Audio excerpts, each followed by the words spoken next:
ডুলির mastermind ট্যাকটিসে Mithul মার্মাকে বেঞ্চে রেখে একাদশে জায়গা করে নিতে চলেছেন অভিজ্ঞ আনিসুর রহমান জিকো। কারণ ডুলির ট্যাকটিক্যাল ফরমেশনে গোলকিপার অনেক গুরুত্বপূর্ণ রোল প্লে করবেন, যেখানে জিকোর বিকল্প আসলে কেউ নেই।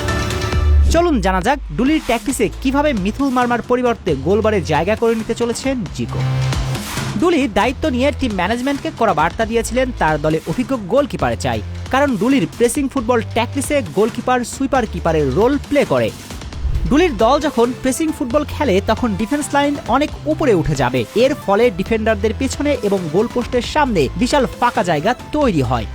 আর প্রতিপক্ষ যদি লং বল বা থ্রু বল দিয়ে কাউন্টার অ্যাটাক করে তখন গোলকিপারকে বক্স ছেড়ে সামনে এগিয়ে এসে সে বলগুলোকে ক্লিয়ার বা রিসিভ করবেন।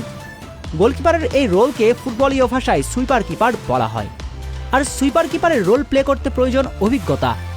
এই জন্য ডুলি দায়িত্ব নিয়ে অভিজ্ঞ গোলকিপারকে দলে চেয়েছেন, অর্থাৎ জিকোকে। প্রেসিং ফুটবলে গোলকিপাররা সাধারণত নিজের বক্সে বল রেখে প্রতিপক্ষের একজন ফরওয়ার্ডকে নিজের দিকে টেনে নেন, এর ফলে দলের একজন খেলোয়াড় স্পেস পান। কিন্তু এখানে ঝুঁকি হচ্ছে গোলকিপার তালগোল পাকিয়ে ফেললে হিতের বিপরীতে গোল হজম করার সম্ভাবনাও থাকে বেশি। আর মিথুলের তালগোল পাকিয়ে ফেলার প্রবণতা প্রবল, তাই জিকোই হতে চলেছেন ভরসা। প্রতিপক্ষ যখন প্রেসিং ফুটবলের বিপক্ষে man to man counter pressing শুরু করে তখন গোলকিপার থাকে ফাঁকা জায়গায়, তাই স্পেস বের করার জন্য ডিফেন্ডাররা গোলকিপারের সঙ্গে পাসিং ফুটবল শুরু করেন। আর জিকোর পাসিং অ্যাকুরেসি মিথুলের চেয়ে ফার বেটার, তাই জিকোই হতে চলেছেন ডুলির 1 নম্বর চয়েস।